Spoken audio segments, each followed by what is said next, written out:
Alright, so we're ready to get started. You guys should have a bucket of water. You should have your value scale worksheet. Go ahead and put your name on it. I would do that before you start painting.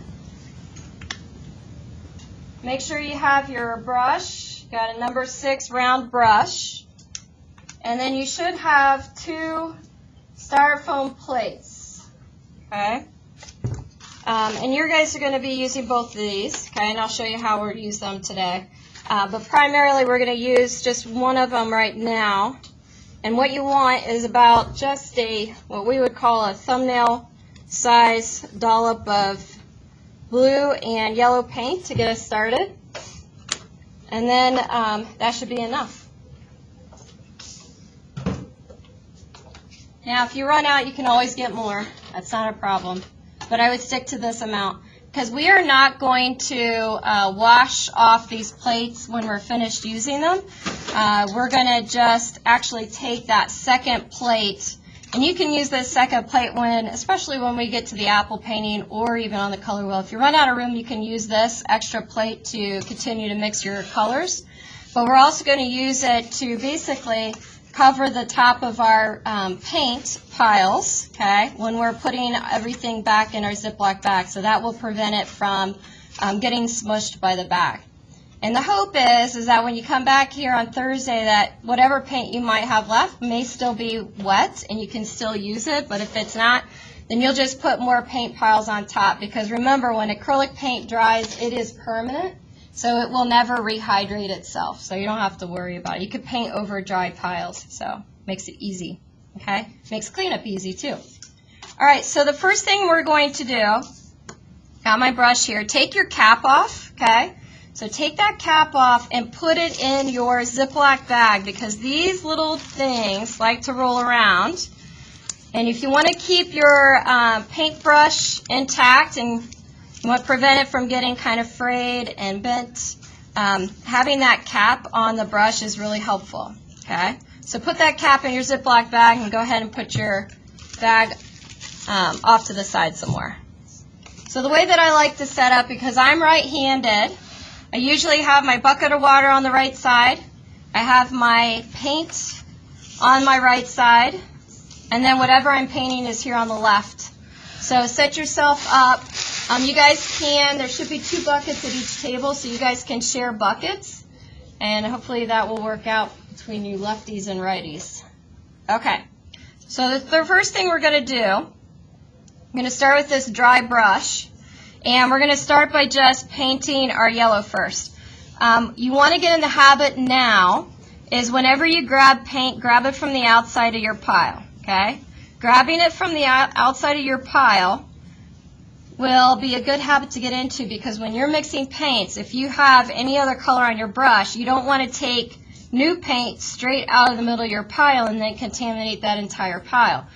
Artists, whenever they're grabbing new paint, always grab it from the outside. So go ahead and grab some of the yellow off the outside. So I've got about that much on my paintbrush. And I'm going to kind of zoom into this. And so what I'm going to do is I'm going to start painting this triangle for yellow from the middle. So I'm going to start in the middle and I'm going to actually work my way out to the outside because as soon as you use this brush, and you'll notice when you press it down, that paint kind of smushes out around the edges of the brush. So to get a nice clean edge, what I do is I start in the middle and I push the paint to that edge. So that helps me control it. So again, I'm going to come back over here and get some more paint. Get some paint on my brush, start here in the middle, and then kind of move the paint to the edge. And I can control it a lot better. I can control the paint a lot better if I don't have a ton of paint on my brush. And when I press, again, when I push that brush down onto the paper, it doesn't smush past that edge. So start in the middle and then just kind of move that paint to the outside edge. Now, as always, guys, craftsmanship is part of your grade, even on this worksheet. So you got to make sure that you keep things looking nice and neat. And also, too, you'll notice, too, that I'm constantly moving my worksheet. So I spin mine around quite a lot, which just gives me, I don't know, it makes it easier for me to just paint against the edge.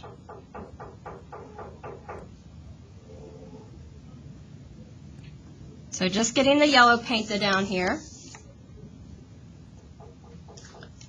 You do the same. And then when I get down here to the small part of this little wedge, again, I'm going to start in the middle, and I'm just going to push that paint to the edge.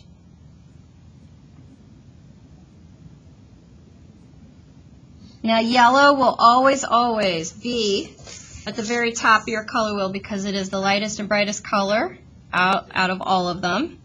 So that's why it's at the top.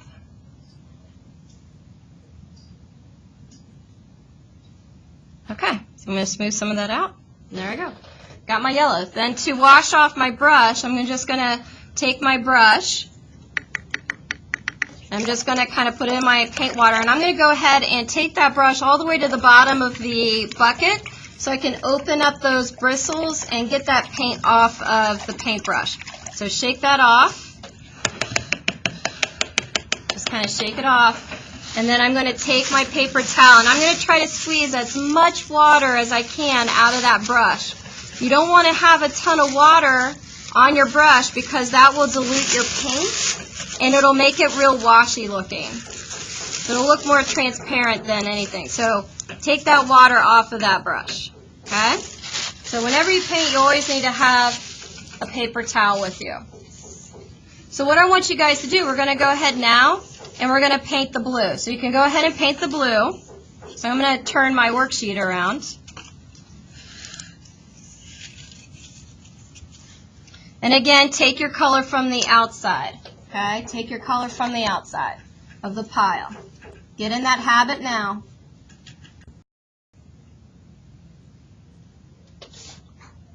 Alright, so I'm going to keep going with this blue. Again, take your color from the outside of the pile. Start in the middle of that wedge, and then when you get to the edge, push that paint to the edge. That's how you can control it best.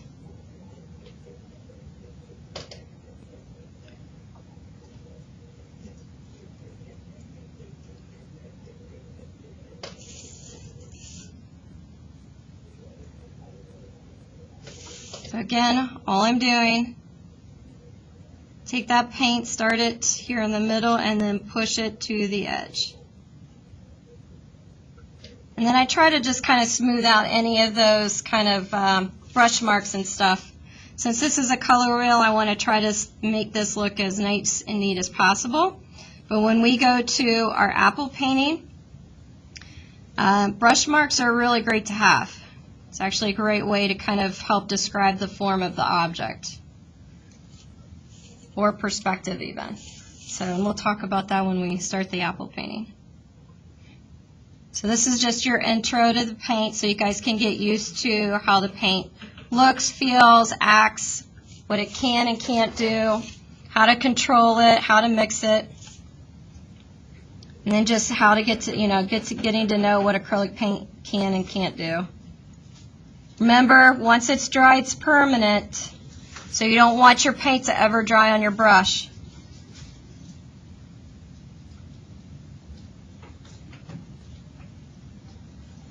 Okay. So I've got my blue painted in. So again, once you get that wedge painted in, you need to wash off your brush. Take that brush and go ahead and put it all the way at the bottom of your bucket. All right. Can you, hold on.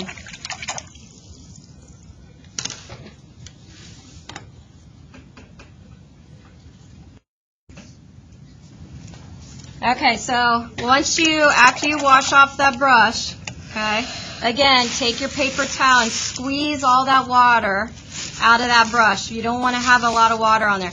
And also, too, make sure you're getting the water off the brush handle because it can drip down.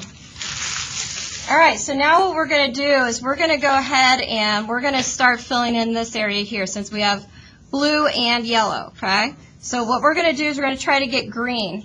And what this, what a color wheel is basically an equation. So if you look, to make green, you have to mix yellow and blue together, okay?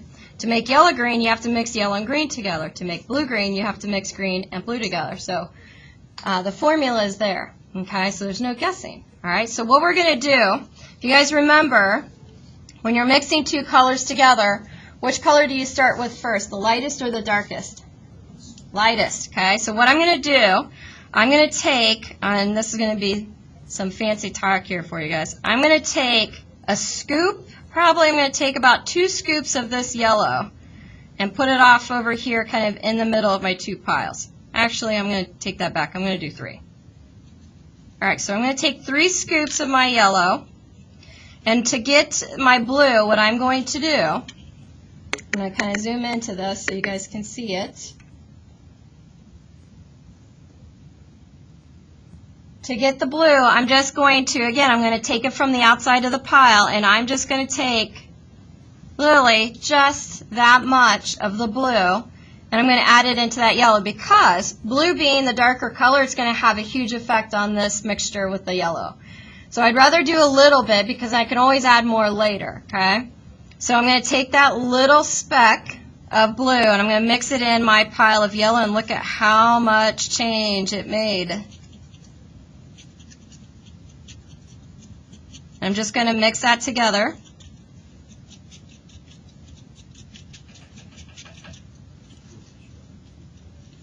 So that's what I've got so far. I'm going to add probably another just little dot. Another little dot of blue into this because I think it needs to be more green. And I think I might got it there. Now, if you're unsure about if your green is right or not, you can always compare it to the one that I have, my finished color wheel that I have up here on the board, because I know the color can be a little hard to see here on the screen. But I think that's going to be pretty good. I want to give myself room because I need to do blue, green, and yellow, green. I need to give myself plenty of room to be able to do those 2 because I don't want all 3 of these to look the same. So I'm going to go ahead and use this. Same thing. I'm going to start painting from the middle, and then I'm going to push it to the outside edge. Now, what you'll notice here, and what I'm noticing on mine, is that my paint looks a little kind of transparent. It's not quite opaque enough. So what I'll do, I'll let this first coat dry, and then I'll actually paint a second layer on top just to make it a little bit more substantial. So at any point, if your colors look thin or they look transparent, you want to add a second coat. But the trick to doing that and to doing it right is that you have to let that first coat dry. If you do not, you'll just end up wiping off the previous layer.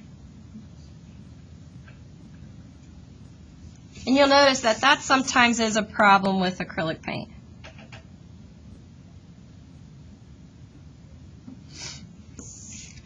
Okay.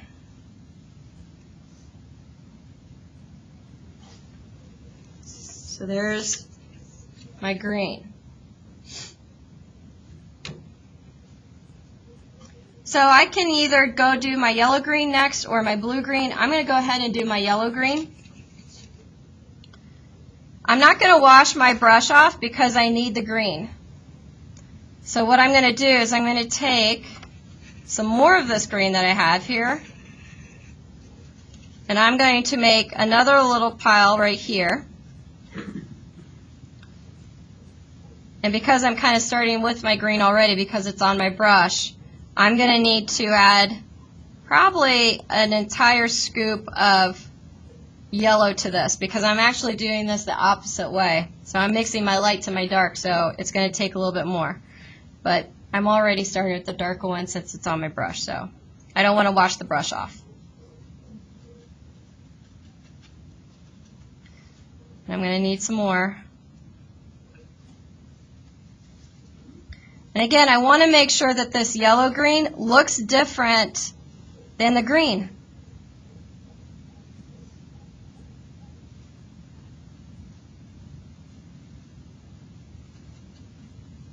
And they're right next to each other on my plate, so that makes it easy.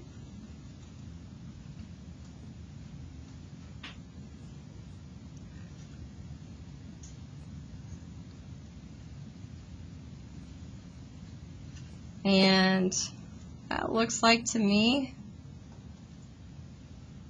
it's different enough, so we'll see. Sometimes it looks fine on the plate, but then when you put it on the worksheet, it doesn't. Oh, that'll be fine. All right, so then once I'm ready, I'm going to go ahead and paint that in. Again, start in the middle and then push your paint towards the edge.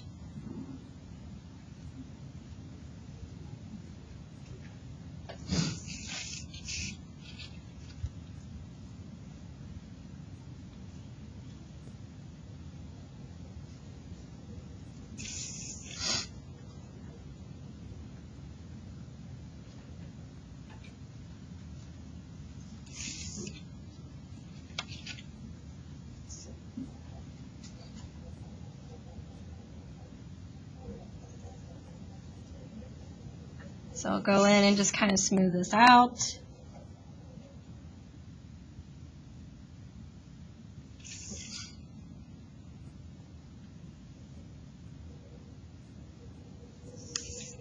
Okay. So there's yellow, green.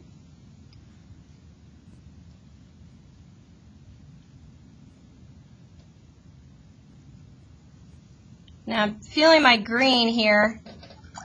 And I could go ahead, my green is dry, so I'm going to go ahead and wash my brush off. Again, dry, take all of that water off the brush when you clean it.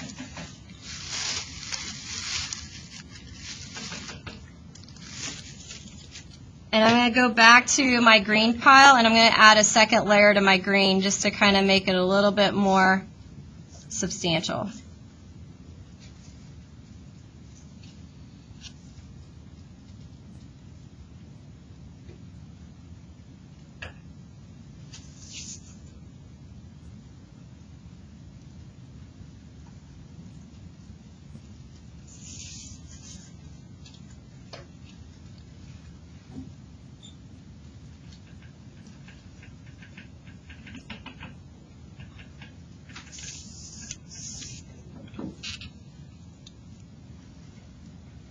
Now, if you feel like you need a second coat on yours, you could go ahead and do the same thing, but again, make sure that that first coat is dry. That looks better. And that even helps my yellow-green look better. Okay.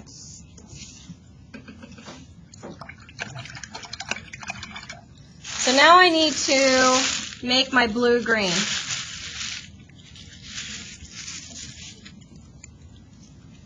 So what I'm going to do, because almost all of my green is gone here because I did a second coat, I am going to go ahead and just start with,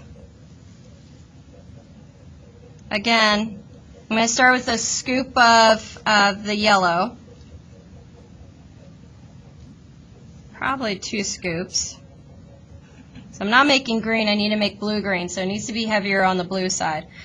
But I'm still going to be very kind of cautious with making this blue-green.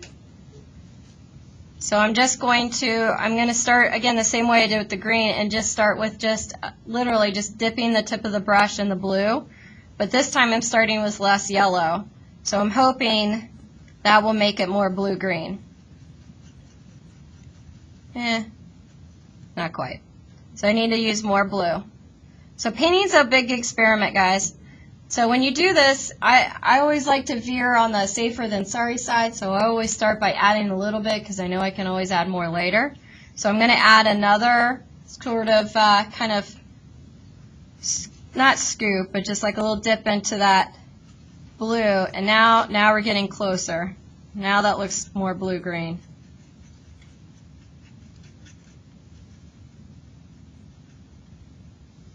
that looks more blue-green. All right, so I'm not going to know if this is going to look right yet until I paint it on here, because I've covered up my green pile on my plate. And I don't think that's enough. So I'm going to go back and actually add more blue to my pile here. Because when I painted it on my worksheet, as you guys can see here, it just looks too much the same. So I'm going to do this again.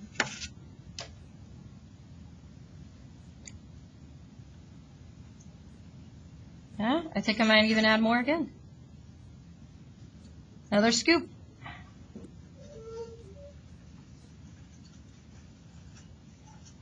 So I'm just going to keep doing this until I get the right formula here. That looks better. Start here on the outside, or in the middle, and then push the paint to the outside so I can control and get that nice clean edge.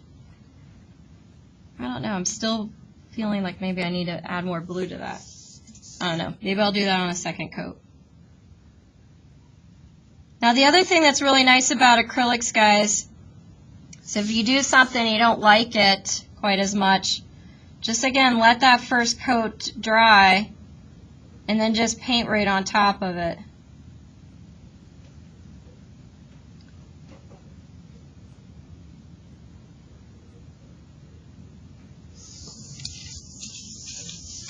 I don't know, maybe I will stick with this blue green. What I might do with this blue-green, because I'm not completely satisfied with it, I might actually let it dry and just do a second coat, and that might help fix whatever issue I have with it. But the bottom line is you want to make sure that you can see, now that you have 1, 2, 3, 4, 5 colors on here, you want to see a difference between each one of those. So the yellow shouldn't look like the yellow-green, and the yellow-green shouldn't look like the green, and the green shouldn't look like the blue-green. Okay, they should all have their own distinct look to them.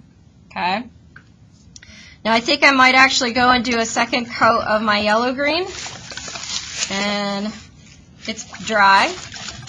So I'm going to go ahead and do that, and I still have wet paint on my palette. So after you wash that brush, again, take all that water off of your brush.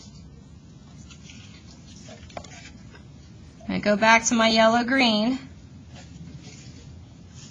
and do another coat.